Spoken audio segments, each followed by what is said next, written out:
kano k'abakyala.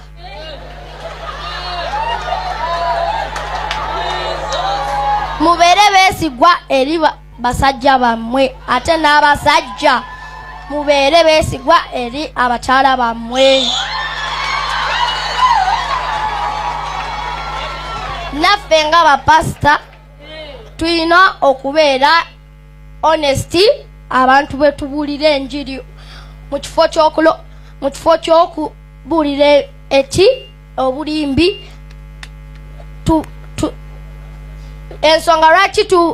tubeera nga tubuulira enjiri entuufu okusevinga emyoyo.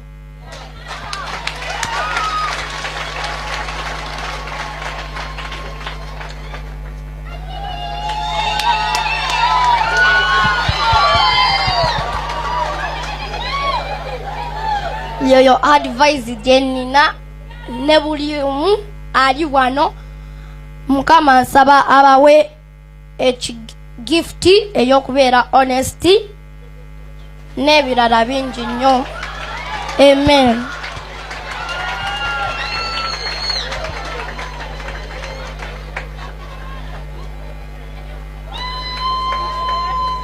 Nenda nnyo yaba Mukama akuwe omukisa. Amina.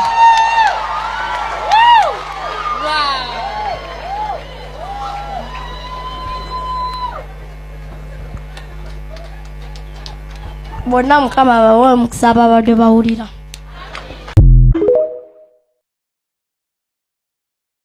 Musajja yakwata abaana bange n'abeefuga ninza abagabe. Nyina abawala abalungi nabasonyiwa omutima gwange nabasonyiira ddala. Mbaagala nyere ennaku ezo nasanyuka. Nyina omu ku bo gwe nayogera naye ku ssimu.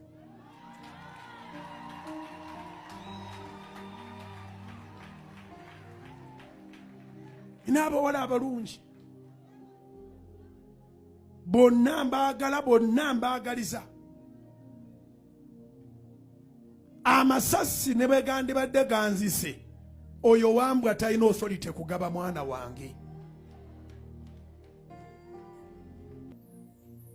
Abaana kabakwate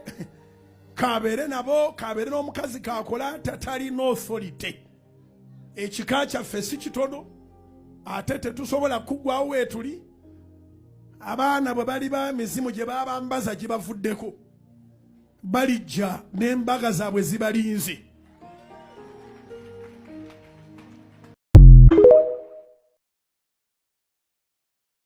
Ekisooka alimba bano wayogera nti maama alina ekikulukuto, yalowooza nti ensi egenda kutulekawo, ensi egenda kutukyawa, egenda kukyawa maama naffe tukyayiremu, kubanga ebyo ebintu byayogera eby'ekikulukuto tyali talina byogera mu bantu, kubanga abantu ebyo si byo balina obbagamba. Ebintu byali bya mu nnyumba, naye novaayo nga ku maama waffe nga walina ekikulukuto, kati kwegamba ebigambo ebyamuvaamu nga si byalibadde ayogera. Obugabirizi bwa bulina, ssente azirina, naye ebiseera bye twamusabiranga obuyambi yatugamba nti talina ssente. Ssente azimalidde ku maama waffe, ziba zigende ku maama waffe, naffe tukola ki? Netumuleka. N'essaawa zino ali mugamba nga walina ssente, agamba nga wali mu kutulaba, agamba nga wamiisinga Isaac. Ssaawa zino nenyalira bugimu takyalirina. Isaac afuna taatawe omupya, taatawe omulala gw'alina. Kati ssaawa zino gw'amanyi nga taata we, kubanga nti ye yali yatulekawo dda nga yatusuulira yatuvaako nga tuli ku lwaffe ffekka. Kati ssaawa zino Isaac sinaye bugingo. Isaac alina taata we amulabirira, kati talina buzibu bwonna, kubanga kati atugamba nti atumiisinga nnyo, naye ng'ekyamazima yagambanga Uncle Richard Mbega mbw'abegera maama wange n'amutwalira ebintu by'oyo omuntu we gwali naye mu maka,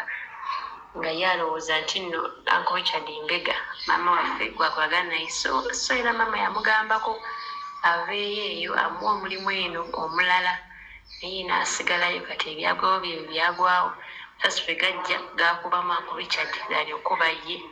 Kati kwegamba ebigambo bingi, emboozi nnyingi. Kye nabagambye ensonga y'ekikulukuto Abaana bange omutima gubannumira. Dorwin Gift Shirabo Bujingo Winnie Treasure Bujingo ye Winnie Treasure Bujingo Jennifer Blessed Bujingo Isaac Miracle Bujingo namutuma Isaac kubanga nalina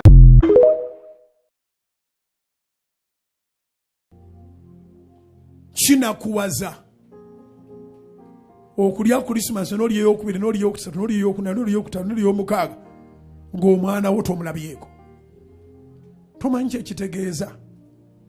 fees nzirina abaana b'abantu bangi bempeerera omwana omulenzi gwenzaala ze nasembayo okwagala omusasulira twazireka mu Ministry ya Youth and Children Affairs yezasigala lawyer yanoonya engeri gye tutuusa fees ku mwana gwenzaala Isaac Bujingo Miracle Kyalema omwana bamuyita Isaac Miracle Bujingo kati awezezza emyaka ndowooza 10 awezezza emyaka 10 ku myaka 11 mulaba ng'ayinako 3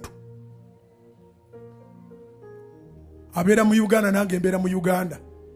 ate oba bamugamba nti ndi abantu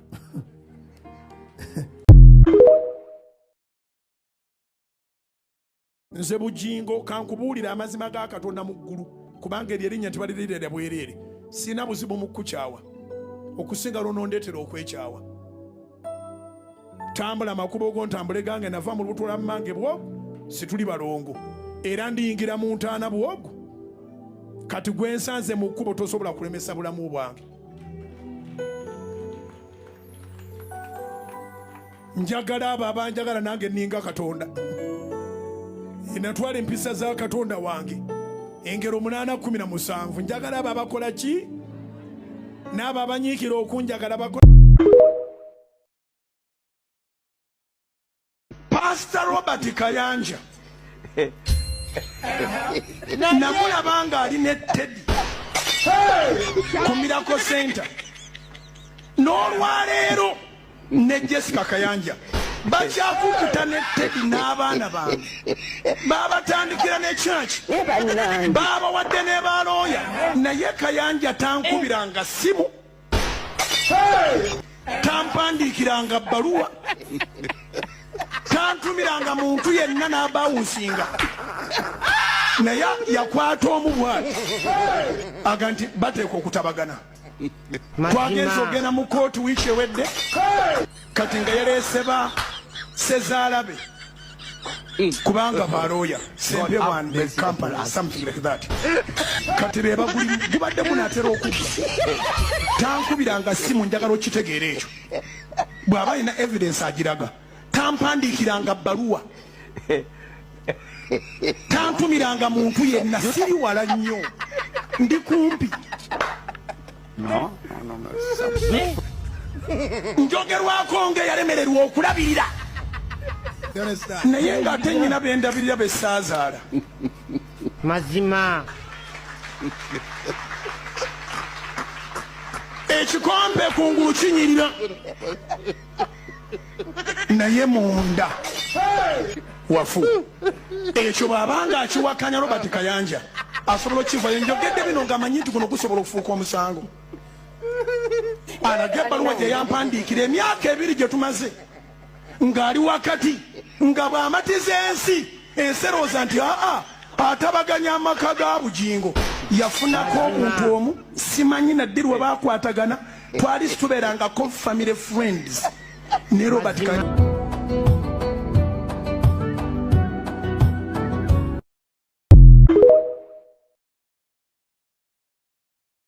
Ororo, ororo, ororo, ororo, ororo, ororo, funda n'omubinga azaala ng'alima ng'ayaniriza n'abagenyi naye bano abalina enjala eziringa ezamwabutwa maama wo n'ayingirawo n'ambuza whatsapp mami mami ng'ogwo whatsappingisa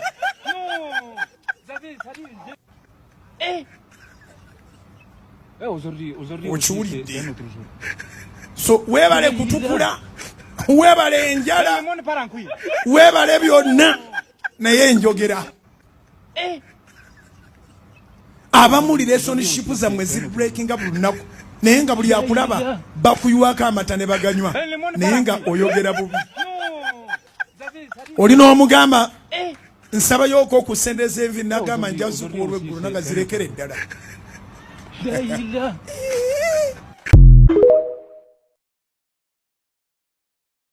nawaayo akasonga kange mu musango guli nempayo akasonga kange nengamba kale nga guno gutambula school fees zo zijje tuyina omuto yeetaaga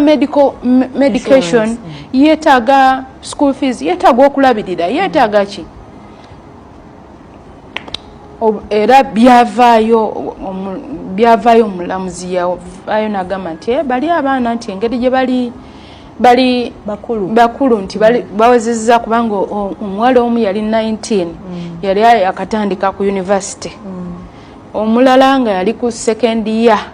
ng'abuzaayo omwaka gumu yali 21 amalirize ono baby ne bagamba bali nti bakola ki bakulu ne bagamba kati ono baby kale ye yabaafuna obuyambi so which means that gwa taking on kati eyo story ndala kubanga n'obuyambi era n'obwa baby tebwakola ki kaka kati kitwakita tugamba Katonda is our father aga kagwawo mumanyi ensonga lwaki Pastor Bugingo yavuddeyo ng'agamba mbu amisinga abaana be ayagala kulaba ku baana be amaze emyaka 7 talaba baana be ensonga yiino muwala wa Pastor Bugingo agenda kufumbirwa agenda kwanjula naye omusajja we agenda mwanjulira Pastor Kayanja nga kitaawe bino bigenda kunyuma Pastor Bugingo wa kwetuga Pastor Kayanja bwataddeyo nga kitaawe era omusajja mutwala mu maka ga Pastor Kayanja anti ono yamuzaalukuka yamuzaalukuka n'amuyita sitaani n'amugoba ne ku Solot TV owulidde ekintu ekyo kati omwana ali successful Pastor Kayanja agenda kulya bintu leero kati Pastor Bugingo katwasamire kyo abasajja tetutegeera gwe ngamba otya nti njagala nnyo abaana bange nga gwe basala ekyenda tomwagala lujje tulowoozeemu tuleme kuva ku excitement tulikwera excited nanduulu nammwe abakyala abali mu kyaki n'okuba enduulu ng'omusajja ze akugambye nti nze njagala baana bange bokka bensinga okwagala naye ng'ekibala ekyafulumya abaana abo tokyagadde gwe Katonda anaakuteerawo peace wakati awo oyogere n'omukyalo oyo akulekera abaana abaana kyogamba banaabeera ne peace ekkiriza nti katugende tubuuze ku taata tuye ku taata tumwagala ennyo ndaba tayagala maama waffe ng'abaana bamanyiya maama yabazaala ono omusajja yeemenyeza bwereere era kankubuulireko we wabayo abasajja abalowooza endowooza efaananako n'ey'omusumba oyo muyina ekikyamu ku mitwe tosobola kuŋŋamba nti maama w'abaana bange ngenda muyisanga embizzi ngenda kumulaba nga atategeera ngenda kumuyisanga ekyonziira ate nti njagala abaana nati abaana baba baana ate abaani abakulu waliwo ebyaliwo abaani kyova olusi bagamba abaana tubayingiza mu byabakulu anti kati eno ensonga nkulu lwa nsonga nti Bugingo yagireeta mu society bw'amala ogireeta mu society yegicontrolinga yava dda mu mikono gye era n'abaana nabo basooka kutunula society eriyakitinze etya ku kino kubanga bakulu babaana alina bakulu kyogamba nze lujja osobola ovuma kale tuli mu famire ewaka taata najja n'asooka n'akuba maama nsooka kuddukirawo kugenda wa taata ng'akubye maama nsooka n'entuula n'embeera awo n'endaba maama gwe bakubye aliyakitinze atya okitegeera abaana balina kubeera nnyuto kyenjagala okumanya bino bagamba nti abaana tebatubateeka mu byabakulu waliwo emyaka bwe gikoma walina emyaka bwe gikoma olwaleero bagamba nti negwoza dda kukubira engoma n'ozina kati kankubuulireko fe abasajja tuzaala mibiri n'abakyala naye okimanyi nti abaana bagenda ne ba involvinga abantu abenjawulo ne bafuna endowooza endala.